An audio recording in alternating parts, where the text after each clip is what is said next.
All right.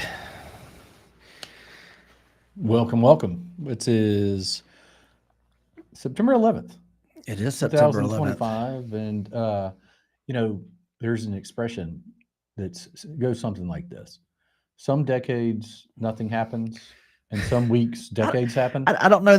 Oh, yeah, that's pretty good, though. I was going to say, but Just in general, yeah. you know, sometimes news moves a little faster and more importantly. And, Also, we're utterly connected so much. Even if you wanted to get away from the news, you can't oh, get away yeah, from the no news. chance. No But chance. it is, we've changed the name from Dystopian Thursday to Dystopian Happy Hour. Is this because people will need a drink after hearing what we have to No, say I today? like the idea of it not being able to fall into the depths of darkness so quickly because we don't need to state movies anymore. Some say we're living in dystopian times. So the idea is um, you have to manage the situation that in the game you're in, That's and right. we're in this game. There's things we cannot control. That's right. And the idea is to manage the game the best you can. So the idea is going to talk about things in the news, but also talk about it from a point of reality and then a point and we find silver lining. I like the silver lining idea. It's a long. Well, So you, on it, you can I choose like to this. be two ways, right? You That's can right. choose to be the curmudgeon, you can choose to be the negative Nelly, or the idea is like, well, we are what we are where we are. By the way, we'll talk about also, we want everyone to stick around because we're going to do Where Were You on September 11th. Today is September 11th. I think it's the 24th. I hate Anniversary. to use the word anniversary for that. It's almost like Well, the occurrence, yeah. 24th year of it. But we want, you to share in the comment section. We do that as well. Everyone has memories of, but we want to find silver linings and find hard time. So I like to think of the reason you just have options to get then are if you think about it, how do I reboot? Because I've got to get back to an optimistic place in my brain. Well, we have a dystopian moment now that our audio is not working. Oh, And I don't know how to fix that because we started fine and then it doesn't work. Oh, here we go. It fixed itself. oh. There we go. That was the Such a thing. glitch in the I matrix. was patient.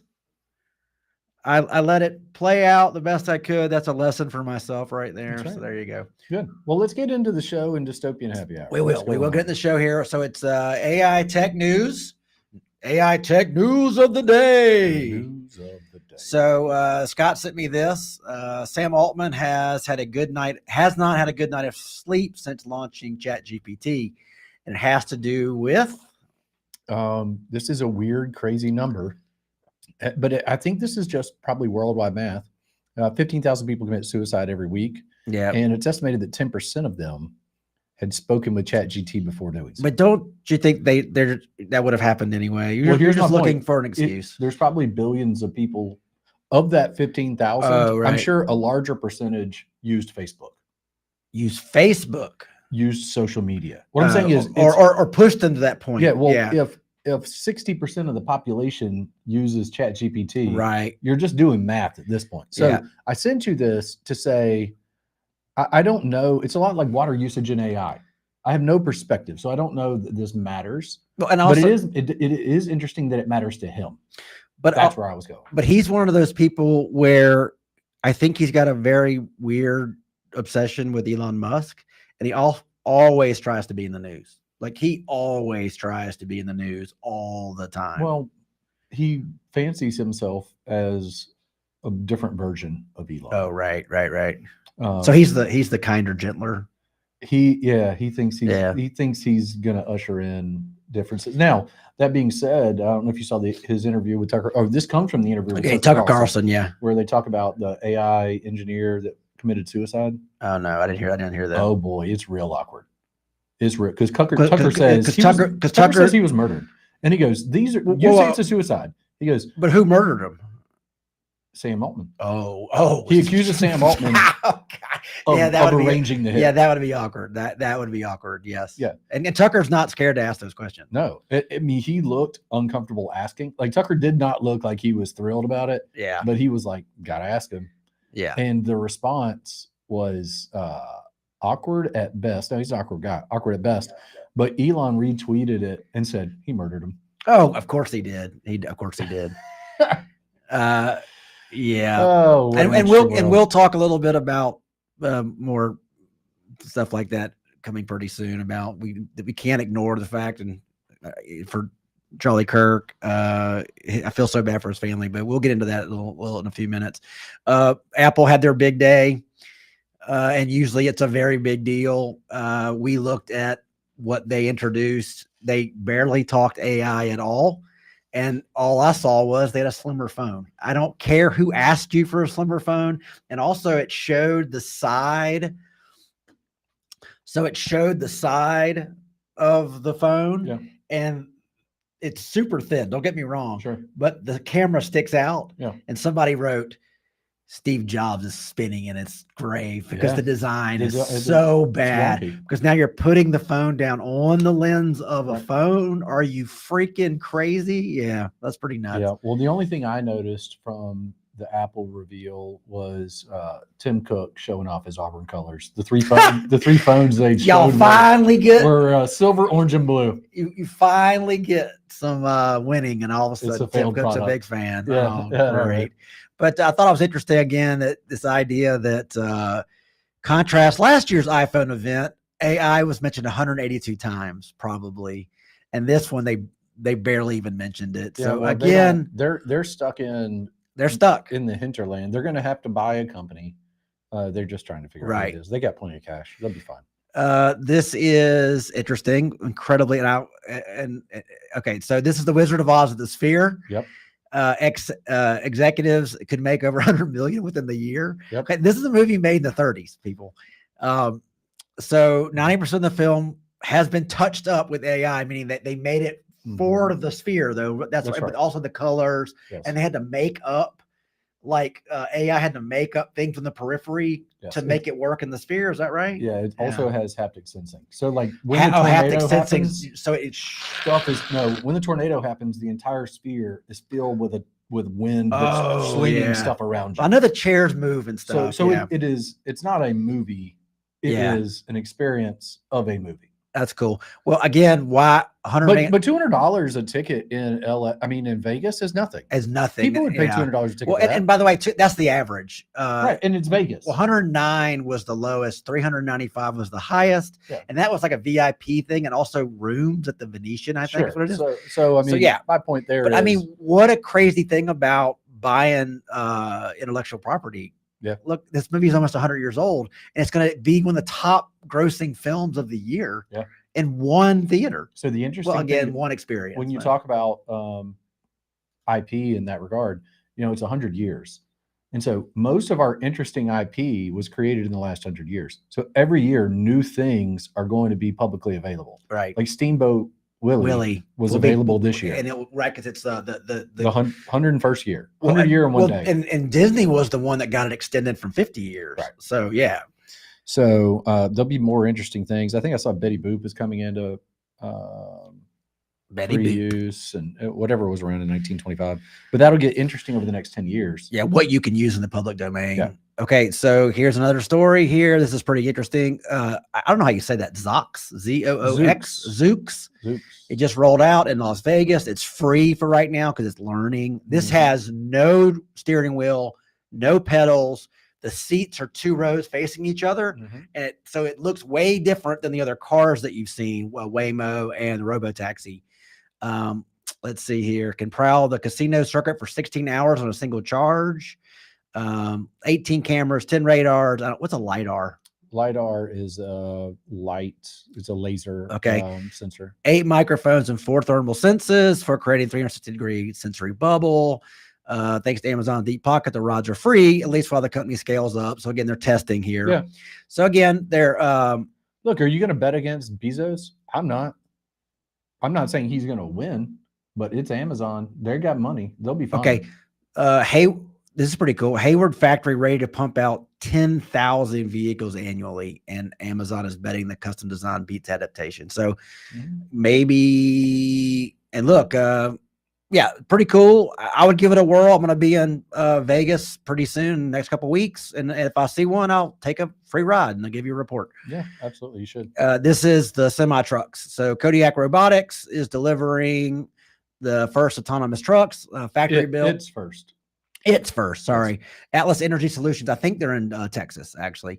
Rouse Industry established a dedicated production line for the scale, aiming for hundreds of trucks by the end of 2026, and will go public. So then their stock will go public in the next year. So interesting there is Roush Industries is very involved in NASCAR.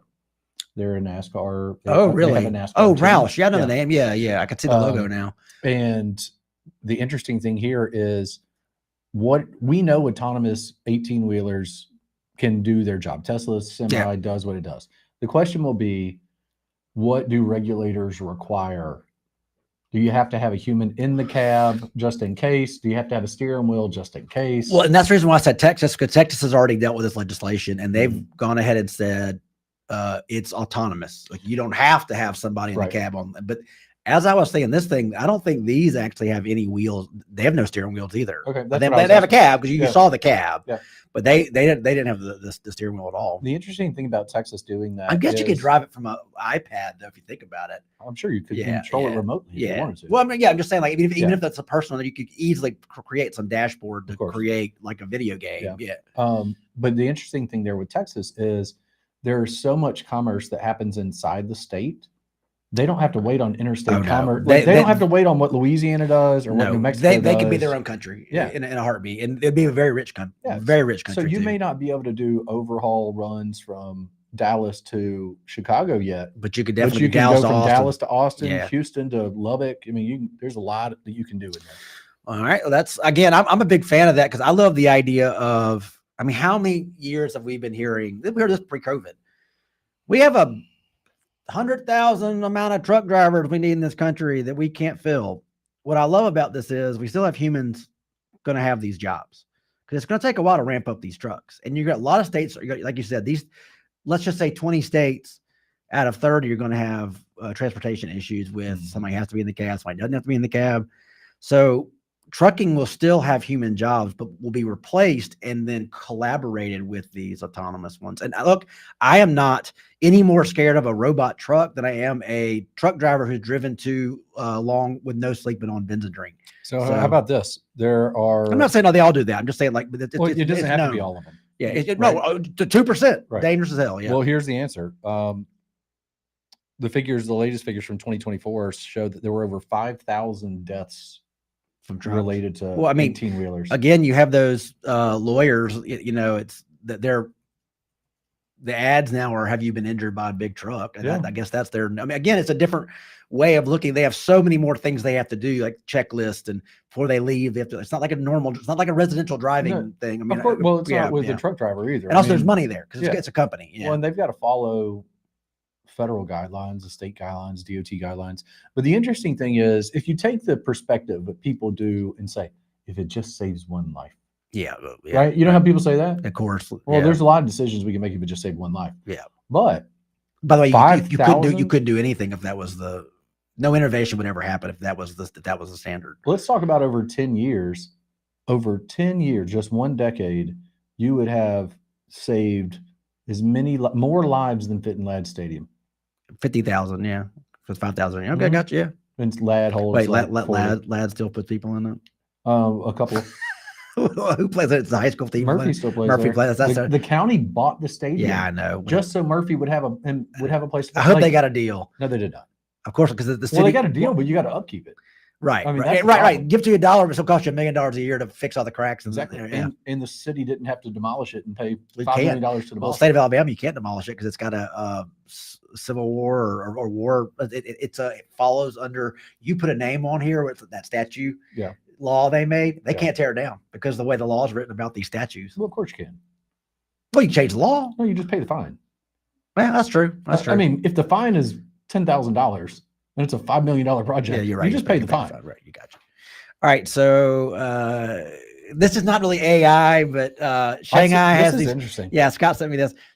Gold ATMs let you deposit your gold, which is melted in the machine, which is unbelievable, and converted into cash. I expect this at a pawn shop in America very soon. Mobile Bay Coins is where I go to do mine, and I don't know if they want me. I mean, they want the gold, but to be honest, it kind of slows them down. They want you to melt down all the stuff you would otherwise bring them, turn it into gold, and then bring it because they don't want to melt it down because that's the cost. Well, what's going to happen here? I want to know what okay, it's like the Coinstar thing. Coinstar takes 10% of my coins, and I have no problem because the time me counting that would be forever. I am curious to see what the fee is, the transaction fee on that. We should look it up. Yeah. Speaking of Shanghai, people don't realize they hear stories of Chinese cities. The most advanced Chinese city is Shenzhen. Shenzhen. People have never heard of it. If you go and look at pictures from the internet, we should show some tomorrow. Yeah. It looks like the future. Yeah, it's like Times Square times 10. A million. Yeah. I've been told that. I mean, everywhere you look, everything is pristine. It's all new. It's beautifully built. Yeah, cool. Somehow in the past 30 years, China has gone from what they call a low trust culture to a high trust culture.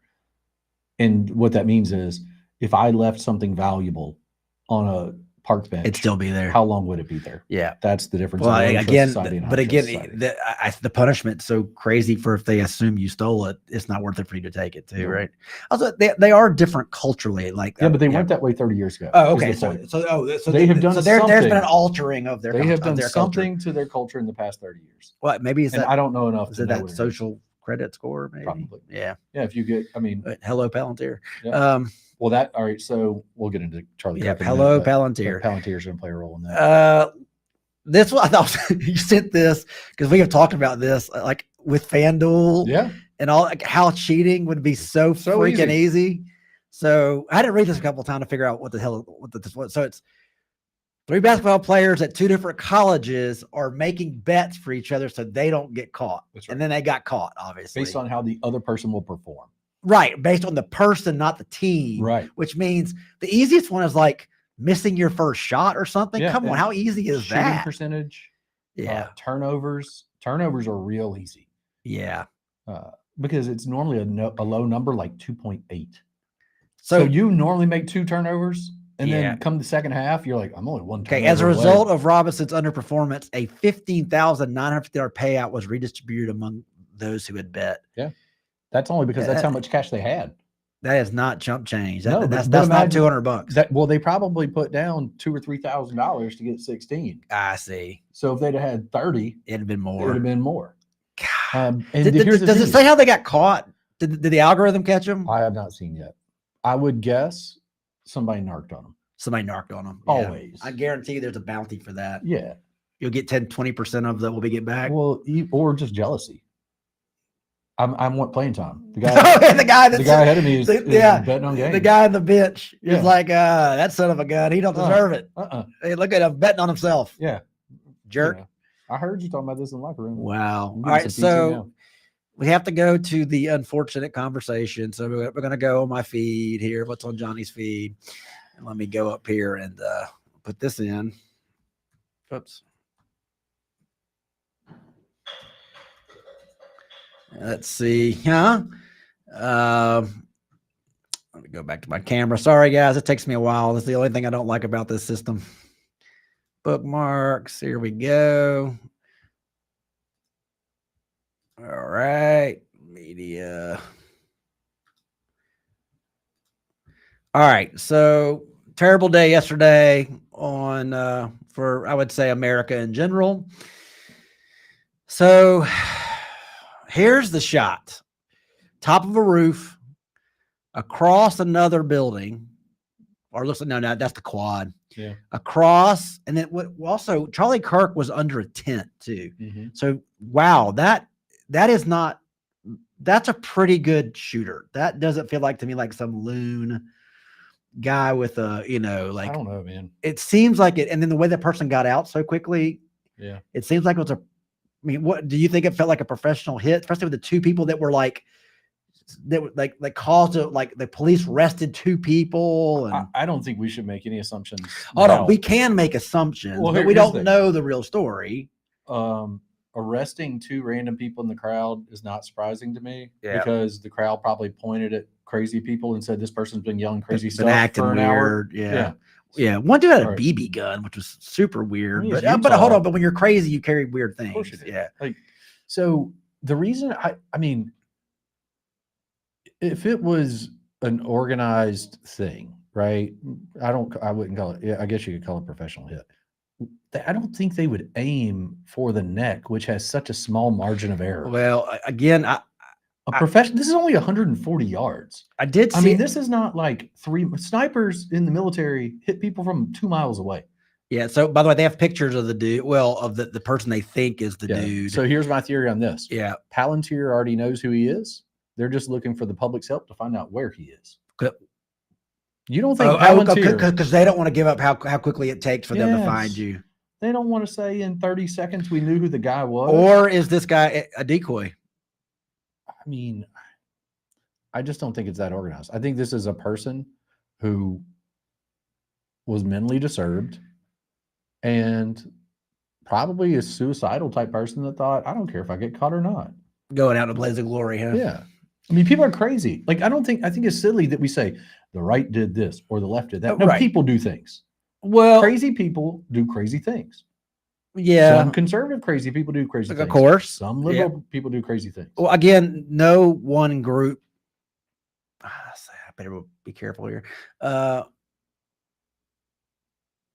You can't. Here's my point. You can't hold a political party accountable for every single person in their party. But also, okay, here's one thing I will say. Charlie Kirk was not even that extreme. It's pretty extreme. No, he was not. Not compared to Steve Bannon's, not compared to that world. He was a person, Charlie Kirk was a guy who stepped his belief. He never derailed people. He asked people to come talk to him if they they disputed with him. And he talked to young people in a way that he couldn't talk too extreme because he would lose the whole audience. Right. A lot of people thought he was a rhino. Just FYI. A lot of people thought he was rhino, but he was not extreme. It's all about the words. Now, he was popular. It's all about the words. And he was popular. What does extreme mean? I'm saying, but to me, it's just about the definition of what is extreme. But the people who are cheering and the people who have said, "Oh, he fomented all this stuff, he deserved this," have never watched any of his stuff. I don't care. I'm just saying they never have. I don't care if they've watched every word. Yeah. Even if you've watched every word he's ever said, no one deserves. No, exactly. But my thing is, but people are saying like karma, like that is absurd. Like I'll tell you my biggest takeaway from all of this. After reflecting almost 24 hours now and being more moved by it than I thought I would be. Yeah. Oh, he had a much bigger movement than but I'm not supposed to know what he's doing. But he is a youth culture movement person. Yeah. But watching the people talk about him posthumously, it inspires me to be a better dad. Oh, yeah. No, Christian, to live my life in a way that when I died, I would want people to write the same nice things about me that they write about him. So did you see any of Fox News yesterday? Because they're all friends. Oh, yeah, I watched it. And I watched it. I don't watch the news. Well, and I specifically turned it on. Well, and this is a major event of one of those things of like, we haven't had we've had 2 shootings, but not successful shootings in the last 2 years. But watching, Charlie Kirk was in the Fox News building a lot. Yeah. I mean, he was a big contributor. Like the first Trump thing. Yeah, these people were his friends. Yeah. And to watch them have to struggle to get through those segments to announce their friend is dead, that was it. They shouldn't have been expected to. Well, no, but they also wanted to. Yeah, but they're professionals. But I'm saying, I mean, Will Kane, which I'm not a big fan of the show, but it doesn't matter. Will Kane was it's riveting TV, but horrible TV. You know what I'm saying? Like Yeah. you couldn't take your eyes away from it. And I say this all the time. They're tragedy merchants, Yeah. but this time it's tragedy merchants that land at their feet. You know, this is what's so sad about this is like their tragedy. Yeah.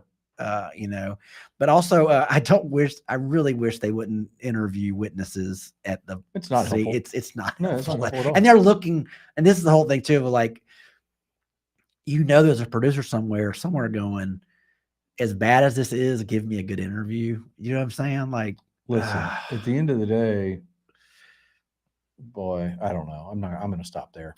But it's terrible. You know, the one thing that I thought Melania Trump's, whoever wrote that for her, if she wrote it, was like, you know, they silenced the father. They silenced, it wasn't just a political activist. It was, you know, a father, a Christian, you know, a friend. I've told you, I'm a free speech absolutist. Yeah, me too. Okay. So I feel the same way though about retaliatory actions of people who look. I think if you want to get on social media and laugh about Charlie Kirk being murdered, you should be able to. Oh no, you can do it. You should be able to. But there's going to be, again, you're just proving who you are, right? But you should be able to, and you shouldn't be fired for it.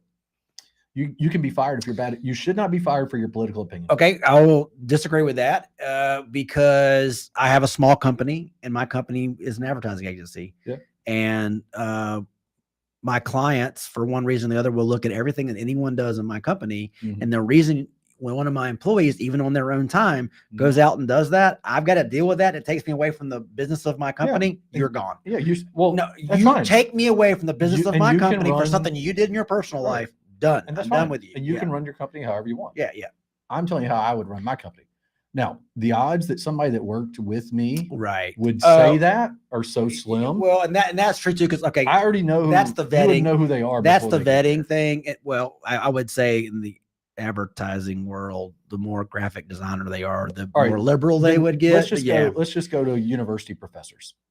Oh, yeah. Hold on. Yeah. 90% of them are going to probably be giggling at the fact of what happened. Should professors have been fired for speaking out against COVID? They were. Professors who did not get the jab were fired. Right. That was not right. Correct. It wasn't right. Firing professors who have a different political opinion. Now you're talking about selective prosecution. It needs to be fair across the board is what you're saying. Well, what I'm saying is different organizations have different rules. Sure. Private businesses are one thing. The First Amendment just protects you from the government. The government, right. Not even from people and not from your employer, yes. But Texas A&M is a government entity. It is a state institution. So you should be protected from the state. You're talking about the professor that was hold on. Let's go to Middle Tennessee State. Okay. The assistant dean of students was fired. Yeah. Right. That's they fired that guy? No, they fired the lady last night from Middle Tennessee. Was she the head of the school? Dean. She was assistant dean of students. Oh wow. But again, no, doesn't need to be in that job. Doesn't need to be around not kids. Kidding. She needs to be more stoic. She doesn't need to be around kids. She needs to be more even keeled. Right. So I think you could fire her for bad judgment. Yeah. But not for her political stance. And also, how do you not think that's not going to be a major problem? They do. They don't care. They don't care. How dare you? Yeah. My opinion I'm entitled matters. My opinion matters. Yeah, without repercussions. And I will tell you, I got to be honest, nobody's opinions matters. I'm not kidding. They don't. That's why I've not posted anything, because nobody cares what I think. Nobody cares. We do this show, though. Hold on. We do this show here. All right. So I will talk about it in the confines of the show. Well, and also it's also a larger context. It's not a soundbite or a bumper sticker. Well, it's too nuanced for a Facebook post. Just like if you wanted to clip me out and say, if you want to just pull a clip and say, Scott said, he is extreme. Right. But that wasn't the conversation. No, not at all. The conversation was, how do we define extreme? And then you said, wait a minute. Well, what is extreme? Compared to me, he's extreme. Compared to me, but he's also, that's his job, you know? Right. Yeah. But it's, compared to some people, he's pretty centrist. Yeah. And that's the thing I kept saying. And if you want to go another route, I'm going to show you something real quick. And again, I'm just going what's out there. And this is from Charlie Kirk on another show that he said, whoops. Let's see here. So, did I take it off? Yeah, I took it off. Okay. I guess I decided, I edited myself and said I wasn't going to talk about this. Here it is. So this is one of the theories, is his turning his back on Israel. And he had mentioned that he is a little worried about himself because you don't mess around with Mossad. And so Charlie Kirk used to be an Israel loyalist. He feared Israel would kill him. He said that on the Ben Shapiro show. He started mildly criticizing Israel about 3 months ago. He said Epstein was Mossad. He let anti-Zionists speak at his events. Of course he did, because he lets everybody talk to his events. Zionist media started attacking him. See, I don't know what Zionist media means. Zionist media. No, I know what the technical terms mean. Yeah. I don't know who they right. Like I don't know who they're talking about. Yeah. And then they get in this idea of like Patsy Netanyahu spoke too soon. I mean, this starts getting into like little wilder stuff. Well, hold on. Can we just say that if the Mossad planned all this, they're also in control of Netanyahu's Twitter account? Well, somebody is. Yes. I mean, yes. If they're planned it, they're not going to be like, hey. Or again, if you're going hold on. I am not saying this is what Charlie Kirk said on a couple shows weeks before. I understand that. On. So, but the idea that, but I would say, and the FBI and the CIA leak, and I would say there's at least 3, especially Fox now, because Kash Patel's so close with Fox. There's that John Solomon guy that's a contributor. There has been, he's called Just News, the Just News guy. Sure. Well, they have already said they leak to him to get stories out. Yeah, and he's the one that came out. He's the very first one that said there is evidence out there that I'm hearing from my sources that it's a foreign intelligence service. Why would you believe anything the government tells you? I understand that. I'm saying, yeah. What my point is, they're professional liars, and I say that all the time. So I don't really, especially the CIA. They are not only they're trained professional liars. Right, they're very good at it. But the idea is also, if it is, look, Israel's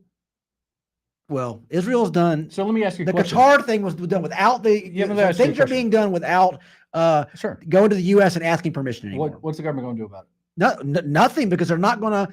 They're not going to do anything. They're not going to do anything for one life, maybe for 10,000, but not for one. I mean, no matter who it is. Some people would argue. Some people argue that for 3,000 they did nothing. Well, of course, the idea is like if you're already killing tens of thousands of people, what's 1 more or 5 more? There are people that believe that the Israelis were behind 9/11. Oh, and we knew about it and didn't tell us. No, knew about it and didn't tell us. We're a part of the plan. There are people that believe they were part of the planning. Well, Yahoos could not have pulled it off. But it was very good for Israel for us to get involved, and that's what it was. But no, again, the stories go. The one that I said they could not debunk was supposedly what was Mossad agents across the river in Jersey celebrating while watching it as it happened. Yeah. So probably. Yeah. But again, back to eyewitnesses. Yeah. But again, the world is a lot more complicated and creepy than we think it is. But sometimes it's also incredibly super simple. Now, nothing is super simple about 9/11 because there's just too many moving parts. Well, let me get to the point on where I'm going. I don't believe anything the government tells me to be true. So I don't know when I believe they're probably telling the media. They're probably telling the truth 90% of the time. I just don't know how to discern what 10% is true, or what 90% is true and what 10% is not. It is in your best interest to be a skeptic.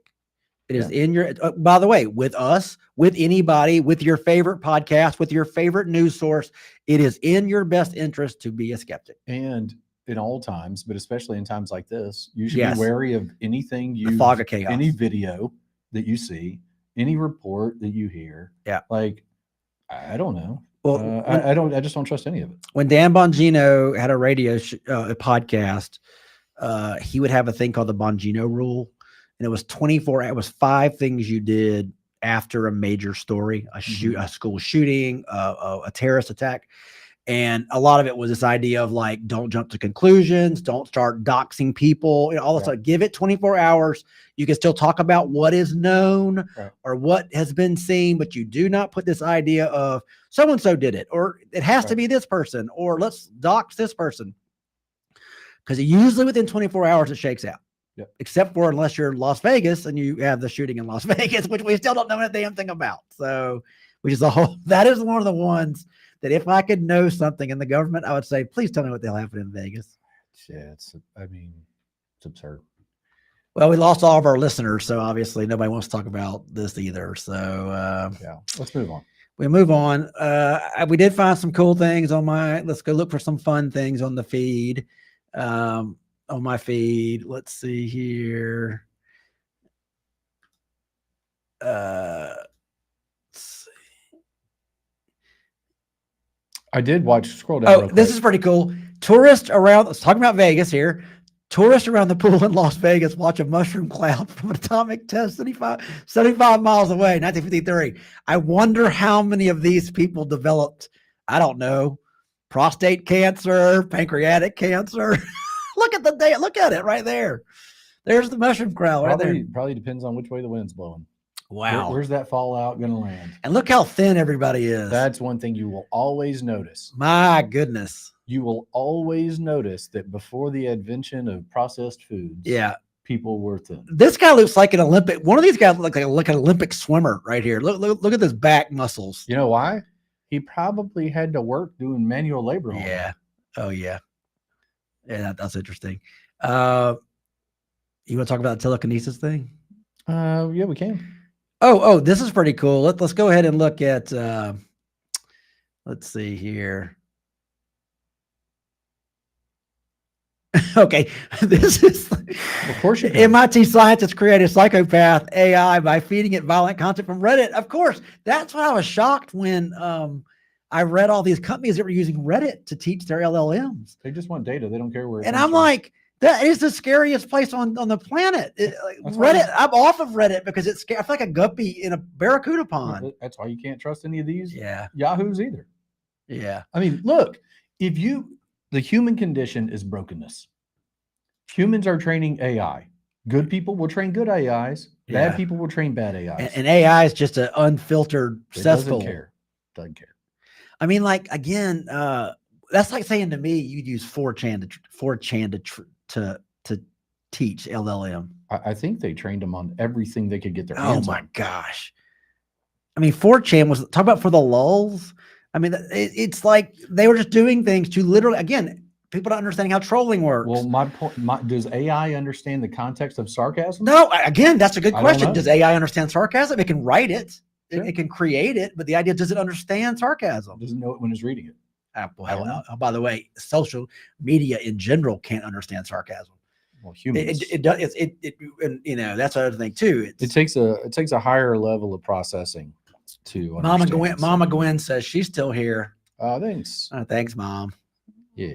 Always got my mom watching us. I know that's why I have to watch my language, even though I say terrible things during certain times of the year. Especially during football games. My parents, football. Well, I've learned to get better at it because I've heard my family say that Johnny's got a potty mouth. So I'm sure people have said that about me. Okay, I will go to the question of the day here. Yep. Because it ends up being more of a parenting question. Okay. Question of the day. You have a 15-year-old daughter. I do. I have a feeling that TP Turning Point USA, will probably grow a little bit after you have a martyr. It's very powerful for a while. You'll see a lot of that. I think a lot of colleges will start brushing back on right-wing speakers saying we can't keep everybody safe, so forget about it. You can't do it here.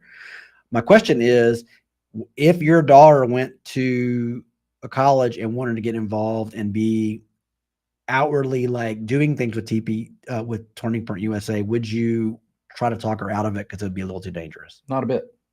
I wouldn't talk her out of it at all. I think that I've told you I'm a free speech absolutist. I hope I'm teaching her. Nah, it's different. Hold on. You can't stop living your life because of one incident. All right. Would you send your daughter into a neighborhood at a certain time of day that you knew was dangerous just to have her because she can walk there? You're playing the odds. You're just playing math. But the odds are putting her in a position where she is going to be, I'm not saying assassinated. I'm talking colleges are a hotbed for assaults, verbal assaults, and things like that for people with different opinions than I would say the majority of the schools. So the idea of making that person a target would be very unnerving to me. I'm not going to encourage her nor discourage her. I want her to make her own decisions in life. And when she has questions, she can come ask me and I'll provide guidance. Yeah. Teenagers are like, so somebody told this to me and it's seemingly pretty true. Raising small children is like puppies. They want your attention all the time. They're constantly climbing on you. They just want, they need that extra attention. And raising teenagers is like having a cat in the house. Right. When the cat wants your attention, you embrace it. When the cat wants to walk away, you let the cat walk. You ever tried to hold a cat in your lap that doesn't want to be there? You're the hired help. When you have a cat, you're the hired help. Yeah. You're not best friends. No. Yeah. And so it's that. It's giving their space. And I will say, I think that if the person that did this thinks that silencing Charlie will silence the movement, they gravely miscalculated. Someone doesn't understand how that works. They have gravely they have radicalized a lot of moderate people. And I have seen some moderate voices almost go to scorched earth level in a snap of a finger. That's my point. That is like, that's when I was seeing certain people on X who I will say have very much rational tones literally say, I'm done with this. There's no more picking sides. There's no more staying in the middle. I am literally, and they would say some horrible things. And I'm like, that's scorched earth, man. You're going to scorch earth. So that brings me to who would, like, if you want to get in the conspiracy theory, you would say who benefits the most from this happening? It's the point of just chaos, just receding, just it doesn't matter good or left or right, blue or red, chaos. Just creating chaos. Or law and order. That's the ultimate, or pre-crime. So that's the ultimate goal. Extra policing. And that's the ultimate goal of authority is martial law. Right. It's the ultimate goal of authority is martial law. So who benefits the most? Right. If the Israelis wanted to take him out, making him a martyr is not the best way to do it. Yeah. The Israelis could just put they've got a million different ways they could kill you and you didn't know you were killed. But this is what I don't understand. I would never kill anyone. Well, first of all, I don't live in that world where I'm playing chess like that. Yeah. Geopolitical chess. What I'm saying is there's other way. Like my worst enemy, I would never want to die. I would want my worst enemy to be so defamed and so like embarrass them. Mm-hmm. And like, there's other ways to do it. They put kitty porn on people. They do things. That to me would be the way to do it. Mm-hmm. That I would think would be the most satisfying. Yeah, is discredit this person and embarrass them so much where now all of these people, these followers are now at a point of like, I followed a kooky cult leader, not this glowing, patriot or whatever. Right. But I guess the quickest that takes a little longer and not as for sure as putting a bullet in somebody, I guess. Yeah, but if you're a foreign intelligence agency, you don't draw a scene. You don't draw attention to yourself. You want to work in the background. They just vanish, or they just fall asleep in their sleep. Oh. Well, and someone said dead at age 31 from an ambulance, and someone that would know is CIA guy that comes on shows that I watch. He said, no, our government wouldn't, if the US government had anything involved with anything like this, they usually make it look like an accident. Yeah. It's never like, it's a car wreck. It's, they went down in a small plane. Yeah. They were dumb enough to get on a helicopter, something like that. So it doesn't make sense to me as an intelligence operation. There's not much intelligence into this intelligence operation. That's pretty good. Well, that was the whole what is it, the I forget when it's a word that doesn't make sense, like military intelligence, right. Yeah, that's sorry, right. I don't know that. You know what I'm talking about? Yeah, oxymorons. Yeah. Well, which is a funny thing to call somebody. You're such an oxymoron. Yeah, you're not a moron. You're an oxymoron. You're a dumb person with an acne problem. Yeah, you're my favorite oxymoron. You don't even know what oxy. You don't even know what oxy. I'm making sure I don't even make oxy cream or oxy. I don't know if they still do. But I used to use those Strident pads. Yes. And I think I destroyed my skin with that. It was more like putting toxic material on my skin. You know why your acne couldn't survive? Because your skin was left on the pad. Yeah, it's done. It's like there's no bacteria in your skin because we've stripped you to your bones. You've killed everything. Yeah. I actually did that with I had a rash on these weird places like where I had soft skin. Yeah. This GP kept giving me something, and it got worse and worse for 3 weeks. And when I finally went to the dermatologist said, "Let me guess, you went to your GP for this?" And I go, "Yeah." He goes, "Yeah, they don't know anything about skin." And he goes, "He gave you something that hasn't killed anything in 50 years." Oh, that's funny. And he goes, "And number two, it's got a steroid in it. So what you've done is you fed it. You've killed everything." Yeah. you thin, but that steroid would thin the skin so much. Mhm. Now you've got a 2nd-degree chemical burn. And he goes, now I can't test what you may or might have had because you've killed everything. And now you've destroyed your skin where you can't even put soap on your skin anymore. So, ladies and gentlemen, I'm not a doctor. I'm just telling you, your GP, if you got a skin issue, try to get yourself a dermatologist you go to. I love my dermatologist. She has helped me out tremendously. I'm just saying a good dermatologist is very important. Now just ask your AI, should I take this medicine? That's Right. what people are doing. Well, yes. Oh, Now, I'm just going to say, this ain't killed anything in 50 years. all right. So we are going to jump to, we only got about 15 more minutes. So we're going to jump to, where were you? I like these little things, there's the, okay. Challenger, MTV. Not quite sure what that thing is. But so Scott, here's the question. Okay. Today is the 24th observance of 9/11. Where were you, and what memory do you have of September 11th, 2001? I was a junior at Auburn, and I had missed some phone calls early in the morning, earlier than when I normally get up. Yeah, it was like 9:15 when the first. Yeah, I think I had class at 11. Yeah. So I got some text or some calls. I don't think I was getting maybe texts, but so then it was basically like turn on the news. So turn on the news. I was like, "What? That's not good." Right. I know. Yeah. That's not good. But I had a test, so I was like, well, "That's not good. I guess I go take this test anyway." Oh, so you left? So I left. Yeah. And then when I got to the student center to get something to get some breakfast before my test, before class, everyone was standing around the TVs. Yeah. The little small TVs hanging up in the cafeteria, and people started circling around them. And that's when the second plane hit. Yeah. And then they canceled my test. They put a note on the door that said the test was canceled. So then I went home. I was living in a trailer park because Auburn. Auburn's got a lot of nice trailer. Well, probably not so nice. It wasn't a nice trailer and park. nice. They have some nice. They have a spectrum there. Yeah, I was in the not so nice. I got you. My rent was $150 Woo, baby. a month. Yeah. It was actually $300 for the whole thing. Did you have roommates? I had one roommate. We split. That's pretty good. Now this was a 3-bedroom. We had a third roommate that was going to move in with us for $100 each. Didn't move in. And he backed out. But still, $150 for rent. Yeah, that's pretty good. Fine. That's pretty good. Anyway, so then what we did was, it was weird. I'm sure people did this all over the country. Is we all went over to another friend's place, and everybody went and got a case of beer, and we literally just sat and watched case the of news. Beer. Yeah. We just, but it wasn't joyous, was it? No, it was like, like what am I watching? It's like there's a movie. Yeah, it was like everybody got a case of beer and just sat in silence and watched the news until like 3 a.m. when everybody was like, now what? So you were in college. Yeah, I was 20. Yeah. You were 20. I think so. So I was 31. Oh yeah, I was 19. Okay. I turned 20 September 15th of that year. Oh, so I was okay. All right. Well, you got a birthday coming up. Monday. Dang. Oh, now I got to buy you a gift. No, you don't. Yeah, dude. Well, I know what to buy you. You're my favorite oxymoron. Yes, you're my favorite oxymoron, and I'll bumper sticker. I know what to get you. I'll just get 2 packs of it. Okay.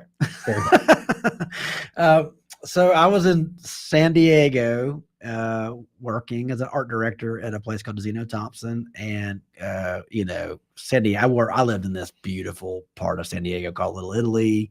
It's a block away from the office, but I had a coworker, Robin. So this would have been early in the morning for y'all. Yeah, it's just 7 in the morning. So we really needed to be at the office by 8:30, but I was getting up around 7 anyway. I guess by the time you're an adult. You're supposed to be anyway at 30.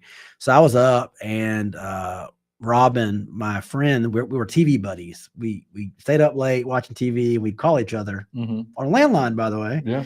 And say, check out what's on so-and-so. Right. And we were constantly doing that. And so I was up. My roommate wasn't up yet, who was my writing partner, by the way. But, I'm making coffee or whatever, and phone rings, and no one's calling us. Yeah. So I was worried it's look, at certain times of night and morning, it's like that phone ringing is not good news. Well, especially in the age of landlines. Yeah. And before caller ID. And I was so worried. And there was some weird stuff that happened at my parents' house that year that was not my parents, but neighbors and stuff. There was a shooting in a house that was horrible. But Robin calls me and says, "Are you listening to Howard Stern, or are you watching? Are you watching, or are you watching TV?" I was like, "No." She goes, "I was listening to Howard Stern. You got to turn on TV." So she was listening to Howard Stern when he was watching it. Mm-hmm. So then I go, and it's right after, like maybe 10 minutes after the first plane is in. And then I'm waking up my roommate. "You got to come in here, man. It's like something out of a damn movie." And I didn't realize how big the plane was, because you don't understand scale Right. when they're using helicopters, whatever they were using. You still understand scale, right? Yeah. And again, fog of confusion. But I watched it live as that second one hit. And that's when I was like, what? That's when what is happening? You know, what is happening? And then I think we went to work, but nothing got done. Oh, yeah. Nothing got done. And then, of course, we're right next to a naval base. I mean, we are literally, I could look over, Coronado, over, I look over the bay from either my rooftop of my apartment or from the front door of the agency. Mm-hmm. And we could see there's a lot of stuff going on at Coronado. Planes were going up, and we're sitting there going, "Holy crap, are we in a war? Like, is this a real war?" Yeah. Of course, nothing really came, nothing, you know, furthest it went was Pennsylvania. Yeah. The field of Pennsylvania. Right. Now, the Pentagon, I don't remember the Pentagon stuff. I know it happened. I just don't remember it.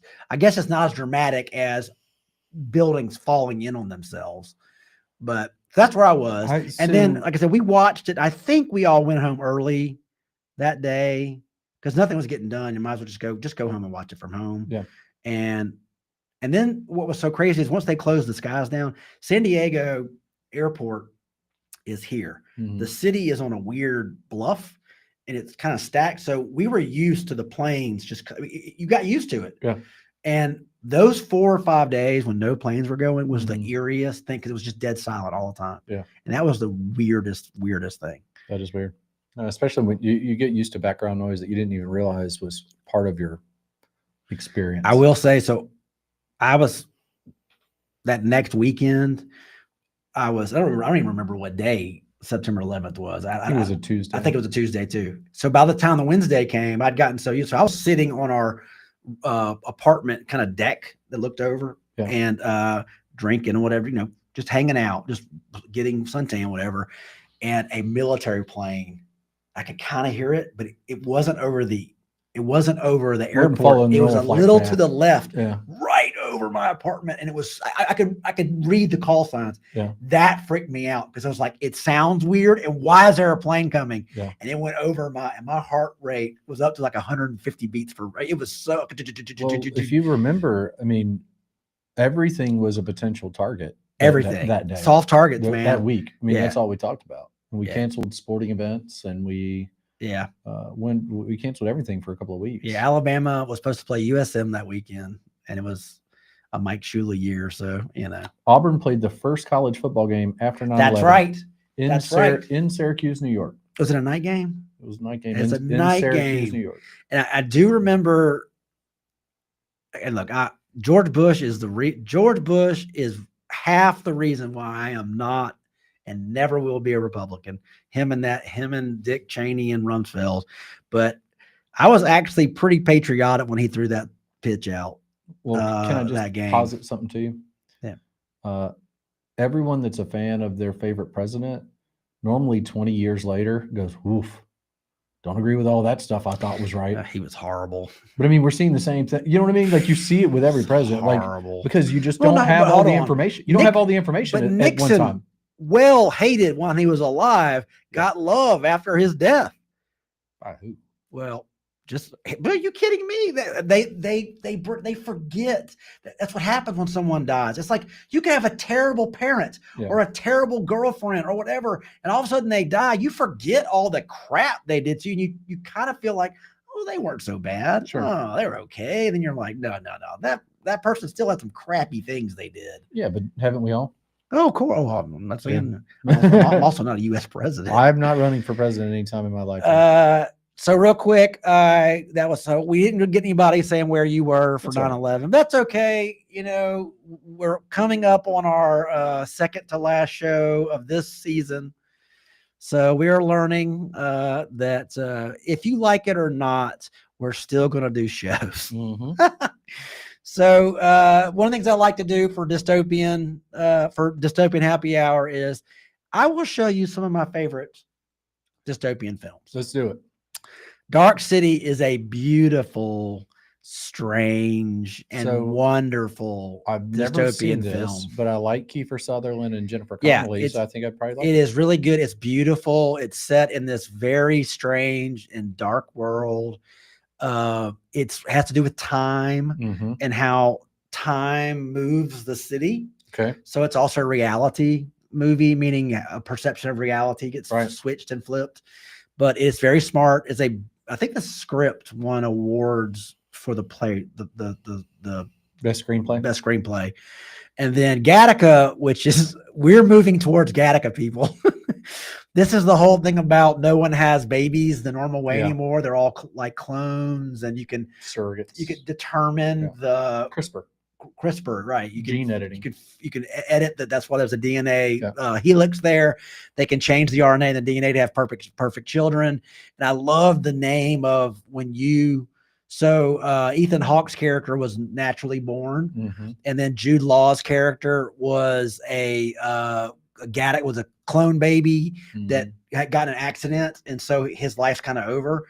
And so Ethan Hawke's character hires Jude Law to have his DNA that he puts on him. He cuts his hair, and Ethan Hawke's type of person is a criminal in the laws of Gattaca.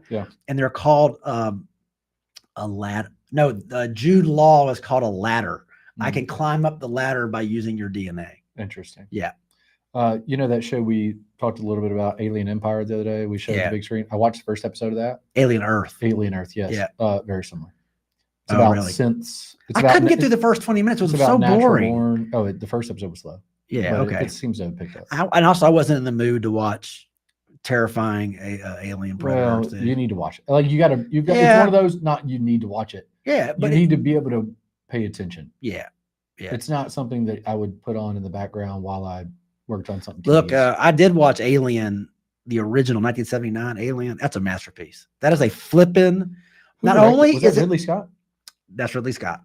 Not only is it a great sci-fi movie, it is a brilliant horror movie. Like it almost started a new genre of a lot of the sci-fi was comic-y, like aliens and stuff. Yeah, it wasn't like this made a true thriller, horror thriller, and the sci-fi was not forced at all. This was absolutely frightening, and they had one of the best in a world. We know the guy that does it in a world where but their line they had for the movie was, "Can you hear a scream in deep space?" So somebody described it, and it made perfect sense to me as the Jaws of space. Yeah, like the way Jaws impacted people. Yeah. It's also what you didn't see. Yeah, exactly. Yeah, like so your imagination played so much into it. Yeah, I think in that movie, it's deep into the movie before they reveal. Well, you see the egg, but then you do not see the monster until you don't get a payoff until way deep. And then Aliens is the one that becomes the action picture. Sigourney Weaver. But Sigourney Weaver is the Aliens too. And what I loved about Alien, they did not make a big deal in 1979 of a woman being the hero. They make, because it's so good, you don't care that, oh, how courageous to have it. No, she was so good in that role, and also tough. Yeah. Like she did not come off as like trying to act tough. She was tough. Right. That was really cool. Yeah. So Alien, I'll add that, but it's not a dystopian film. Well, it could be because it's set in the future. What's the best Sigourney Weaver film? Oh, I'd say Alien or Ghostbuster. That's the one. Yeah. That's the one. She was Keymaster. Yes. Oh, we got to go. So everybody, do your best today. Be kind. Be kind to others. If someone disagrees with you, so what? Okay. By the way, being right is not always that important. It's exhausting. So everybody have a good day. Remember those that passed on 9/11. Remember those families that have had a whole lifetime, 25 years, 24 years. We're lucky to be in this country. And while it's not perfect, it is no other place I'd rather be. So everybody have a good day and be kind. See you.